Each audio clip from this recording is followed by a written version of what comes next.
Lecture du livre Vers Jésus d'Ellen White. Prière et louange.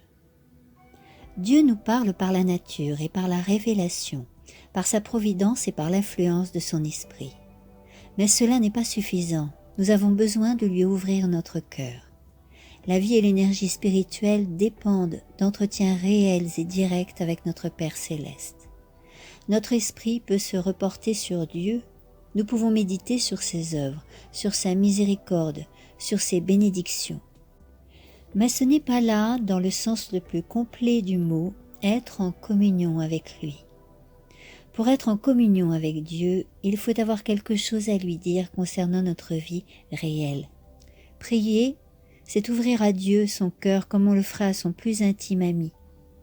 Non pas que la prière soit nécessaire pour instruire Dieu de ce qui nous concerne, mais elle nous met à même de le recevoir. La prière ne fait pas descendre Dieu jusqu'à nous, elle nous élève jusqu'à lui. Durant sa vie terrestre, Jésus enseigna à ses disciples de quelle manière ils devaient prier. Il leur apprit qu'ils devaient exposer à Dieu leurs besoins journaliers et se charger sur lui de tous leurs soucis. L'assurance qu'il leur donna de l'exaucement de leurs prières, il nous la donne aussi. Pendant son séjour parmi les hommes, Jésus lui-même était souvent en prière. Notre Sauveur a connu nos besoins et nos faiblesses. Il nous apparaît comme un suppliant, demandant constamment à son Père une provision nouvelle de force pour faire face aux devoirs et aux épreuves. Il est notre modèle en toutes choses, un frère dans nos infirmités, car il a été tenté en toutes choses comme nous le sommes. Mais il était l'être sans péché, et sa nature se révoltait contre le mal. Il a passé toutes les luttes et toutes les angoisses de l'âme auxquelles sont exposés les humains dans un monde de péché. Son humanité lui faisait de la prière une nécessité et un privilège. Il trouvait joie et consolation à communier avec son Père.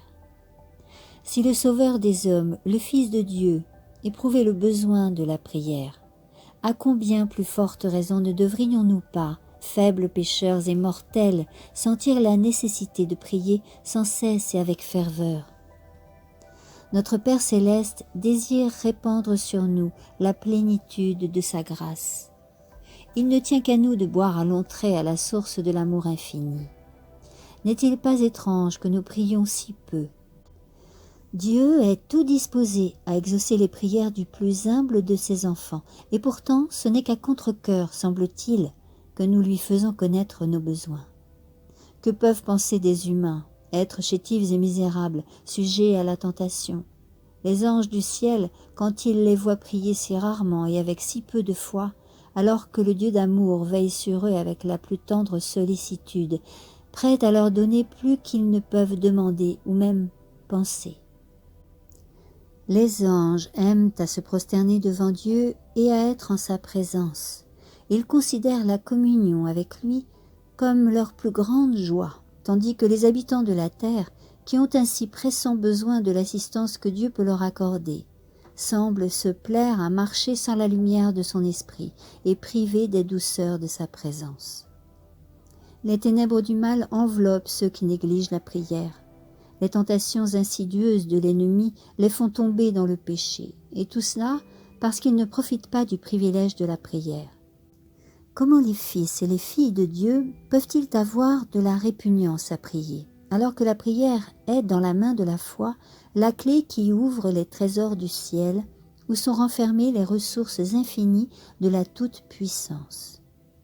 Sans la prière continuelle et sans une vigilance qui ne se dément jamais, nous sommes en danger de tomber dans l'indifférence et de nous éloigner du droit sentier. L'adversaire sait bien que par des prières ardentes faites avec foi, nous obtiendrons la force de résister à ces tentations. Aussi cherche-t-il sans cesse à obstruer devant nous le sentier du trône de la grâce. L'exaucement de nos prières dépend de certaines conditions. Une des premières, c'est que nous sentions le besoin du secours de Dieu. Sa promesse est « Je répandrai des eaux sur le sol altéré et des ruisseaux sur la terre desséchée » Isaïe 44, 3. Ceux qui ont faim et soif de la justice et qui soupirent après Dieu peuvent avoir l'assurance d'être rassasiés. Il faut que le cœur soit ouvert à l'influence de l'Esprit si l'on veut recevoir la bénédiction de Dieu. Notre grand besoin est lui-même l'argument qui plaide le plus éloquemment en notre faveur. Mais encore faut-il adresser nos requêtes à Dieu. « Demandez et vous recevrez », dit-il. Et aussi, lui qui n'a pas épargné son propre Fils, mais qui l'a livré pour nous tous, comment ne nous donnera-t-il pas aussi toutes choses avec lui? Matthieu 7, 7, Jean 16, 24, Romains 8, 32. Si nous conservons de l'iniquité dans nos cœurs, si nous retenons quelques péchés connus, le Seigneur ne nous exaucera pas, tandis que la prière du pécheur repentant, au cœur brisé, sera toujours acceptée. Dès que nous aurons délaissé tous nos péchés et réparé nos torts dans la mesure du possible, nous pourrons nous attendre à l'exaucement de nos prières. Nos propres mérites ne pourront jamais nous attirer les faveurs de Dieu. Ce sont les mérites de Jésus qui nous sauveront. C'est son sang qui nous purifiera. Toutefois, nous avons quelque chose à faire. Nous conformer aux conditions de sa grâce. La foi est un autre élément de la prière exaucée. Il faut que celui qui s'approche de Dieu croie que Dieu existe et qu'il est le rémunérateur de ceux qui le cherchent. Jésus dit à ses disciples, « Tout ce que vous demanderez en priant, croyez que vous l'avez reçu, et vous le verrez s'accomplir. » Hébreux 11, 6, Marc 11, 24. Le prenez-vous au mot? L'assurance est large et sans restriction, et celui qui en fait la promesse est fidèle. Lorsque nous ne recevons pas immédiatement les choses demandées, croyons néanmoins que le Seigneur nous a entendus et qu'il nous exaucera. Nous sommes tellement sujets à l'erreur, notre vue est tellement bornée qu'il nous arrive parfois de demander des choses qui ne nous seraient pas bonnes. Dans son amour, notre Père Céleste exauce nos prières en nous accordant ce qui est pour notre bien, ce que nous demanderions nous-mêmes si nous pouvions juger justement des choses spirituelles. Si nos prières ne paraissent pas être entendues, cramponnons-nous à la promesse, car le temps de l'exaucement viendra certainement, et nous recevrons alors la bénédiction dont nous avons le plus pressant besoin.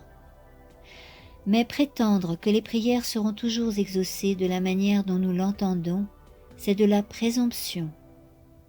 Dieu est trop sage pour se tromper, et trop bon pour nous refuser ce qui est le meilleur pour nous.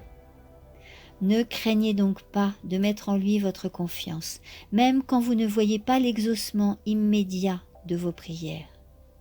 Reposez-vous sur cette promesse qui est ferme. Demandez et vous recevrez. Si avant de croire, nous prenons conseil de nos doutes et de nos craintes, ou si nous voulons résoudre tous les points qui pourraient nous paraître obscurs, nos difficultés ne feront qu'augmenter.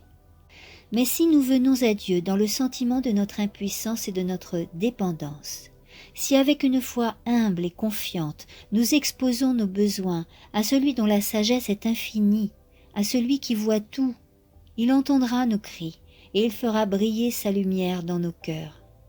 Par la prière sincère, nous sommes mis en rapport avec la sagesse infinie.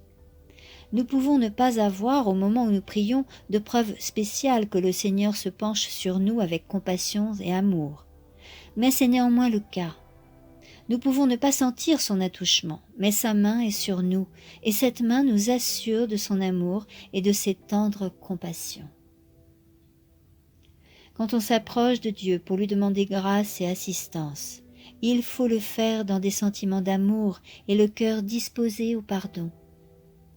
Comment pouvons-nous dire « Pardonne-nous nos offenses, comme nous pardonnons à ceux qui nous ont offensés » Matthieu 6, 12.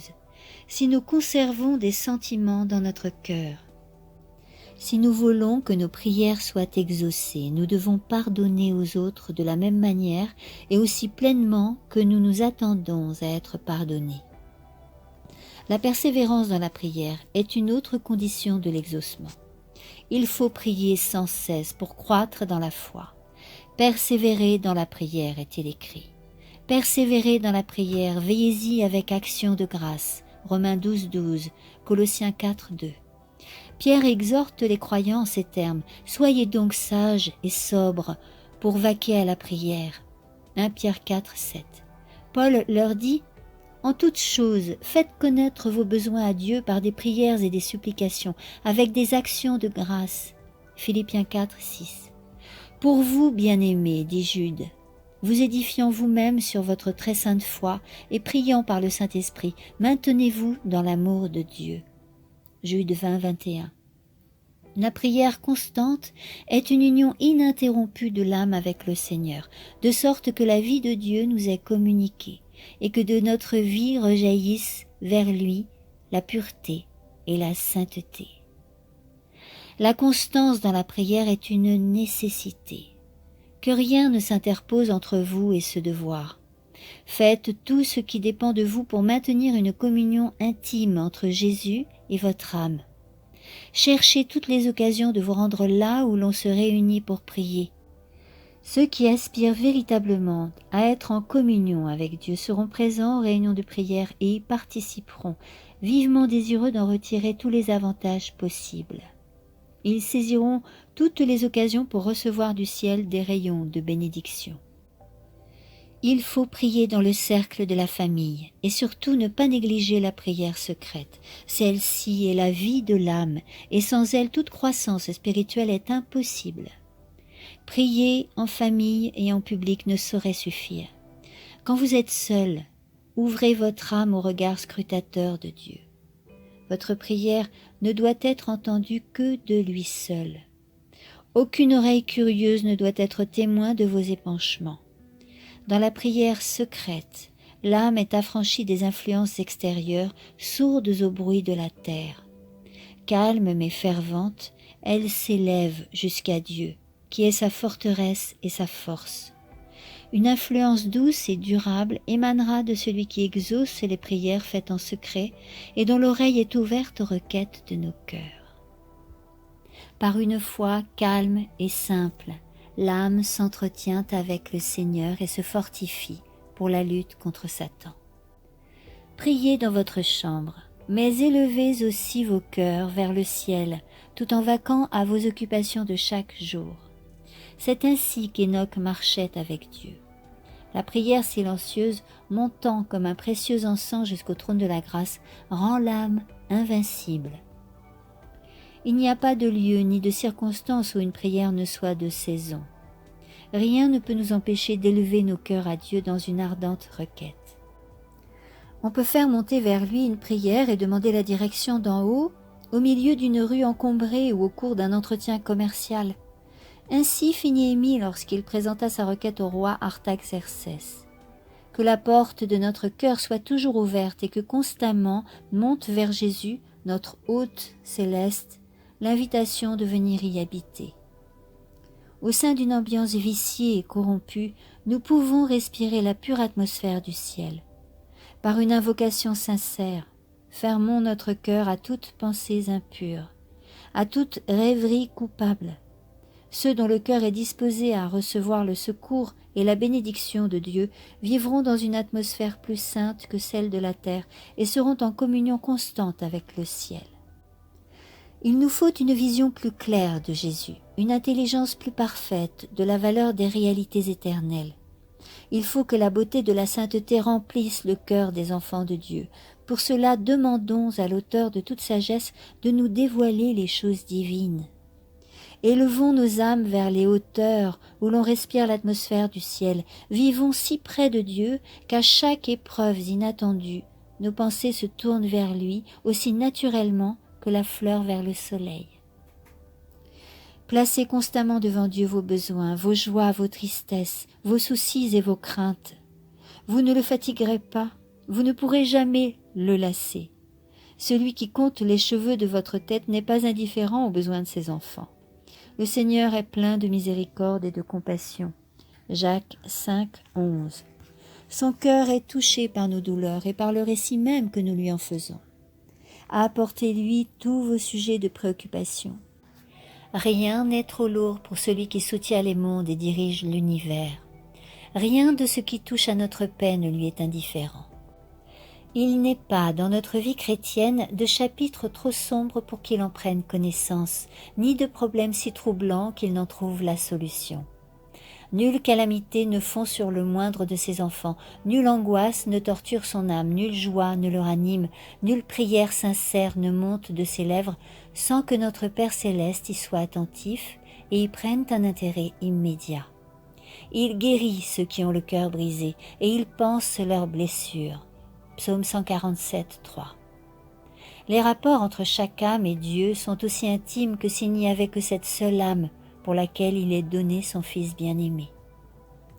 Jésus dit « En ce jour vous demanderez en mon nom, et je ne vous dis pas que je prierai le Père pour vous, car le Père lui-même vous aime. Je vous ai choisi, afin que ce que vous demanderez au Père en mon nom, il vous le donne. » Jean 16, 26, 27. 15, 16. Mais prier au nom de Jésus, c'est plus et mieux que de mentionner son nom au commencement et à la fin de son oraison. C'est prier dans le sentiment et l'esprit de Jésus, tout en croyant à ses promesses, en se reposant sur sa grâce et en faisant ses œuvres. Dieu ne demande à personne de devenir ermite ou moine et de se retirer du monde pour s'adonner exclusivement à l'adoration. Notre vie doit être semblable à celle de Jésus-Christ, partagée entre la communion avec son Père et la foule. Celui qui se contente de prier se lassera bientôt de le faire, ou ses prières finiront par n'être plus que de vaines redites. Celui qui se retire de la vie sociale, loin des devoirs et des luttes chrétiennes, celui qui cesse de travailler activement pour le Maître, qui a tant fait pour nous, perd l'objet même de la prière et il ne lui reste plus rien qui le pousse à la pratique de la piété. Ses prières deviennent personnelles et égoïstes. Il ne peut plus demander à Dieu la force nécessaire pour travailler au bien de l'humanité et à l'édification du royaume de Jésus-Christ. Nous perdons beaucoup en négligeant le privilège de nous unir à d'autres chrétiens en vue de nous encourager mutuellement au service du Seigneur. Les vérités de la parole inspirée perdent leur éclat et leur importance. Nos cœurs ne sont plus éclairés et vivifiés par leur influence sanctifiante, et nous déclinons spirituellement. Dans nos rapports entre chrétiens, nous perdons beaucoup par le manque de sympathie les uns envers les autres. Celui qui se renferme en lui-même n'occupe pas la place que le Seigneur lui avait assignée. La culture convenable de l'élément social de notre nature nous porte à sympathiser avec autrui et contribue à notre développement en vue du service de Dieu. Si les chrétiens voulaient se réunir pour se parler mutuellement de l'amour de Dieu et de ces précieuses vérités de la rédemption, ils trouveraient force et rafraîchissement. Chaque jour, il est possible d'avoir une connaissance plus profonde de notre Père céleste. Nous pouvons faire journellement de nouvelles expériences de sa grâce. Celles-ci feront naître en nous le besoin irrépréhensible de parler de son amour, et ces récits même réchaufferont et stimuleront nos cœurs. Si nous pensions davantage à Jésus, et si nous parlions plus souvent de lui, et moins de nous-mêmes, nous jouirions beaucoup plus de sa présence. Si nous pensions à Dieu chaque jour qu'il nous donne des preuves de sa tendre sollicitude, il serait constamment dans nos pensées et nous prendrions tout notre plaisir à le louer. Nous parlons des choses temporelles parce qu'elles nous intéressent. Nous parlons de nos amis parce que nous les aimons et que nos joies et nos douleurs sont intimement liées aux leurs.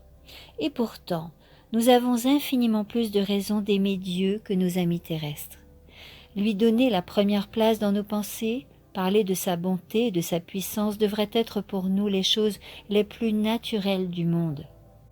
Les riches dons qu'il nous a accordés ne doivent pas avoir pour but de nous absorber tellement que nous n'ayons plus une seule pensée pour lui.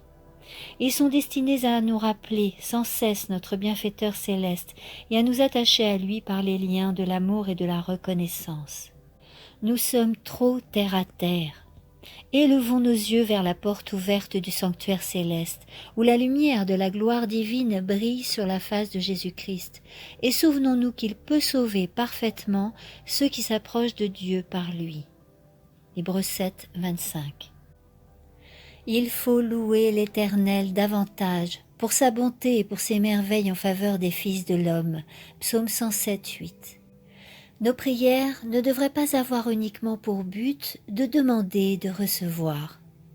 Ne pensons pas toujours à nos besoins et jamais aux bienfaits que nous recevons. Nous ne prions pas trop, mais nous sommes trop chiches de remerciements. Nous sommes les objets de la miséricorde de Dieu, et pourtant, avec quelle parcimonie lui exprimons-nous notre reconnaissance en retour de tout ce qu'il a fait pour nous. Autrefois, le Seigneur donna à Israël ses directives comme il s'assemblait pour l'adorer. C'est là que vous mangerez devant l'Éternel votre Dieu, et que, vous et vos familles, vous ferez servir à votre joie tous les biens par lesquels l'Éternel, votre Dieu, vous aura béni. Deutéronome 12, 7. Ce qui est fait pour la gloire de Dieu devrait l'être avec joie, avec chant de louange et action de grâce, et non avec tristesse et morosité.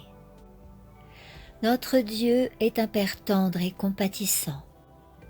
Ne considérons jamais son service comme un labeur déprimant et angoissant. Adorer le Seigneur et travailler à son œuvre devrait être pour nous un plaisir.